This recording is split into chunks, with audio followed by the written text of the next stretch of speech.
Simți că nu mai poți respira și inima îți bate nebunește și parcă totul în jur se prăbușește. Ăsta poate fi chiar începutul unui atac de panică.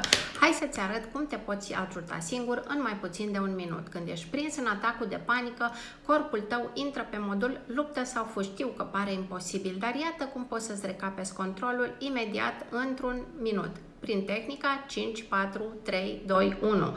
Concentrează-te pe 5 lucruri pe care le vezi, 4 lucruri pe care le poți atinge, 3 lucruri pe care le poți auzi, 2 pe care le poți mirosi și unul pe care îl poți gusta. Apasă ușor pe punctul dintre degetul mare și arătător pentru 30 de secunde. Acest lucru reduce tensiunea și îți calmează sistemul nervos.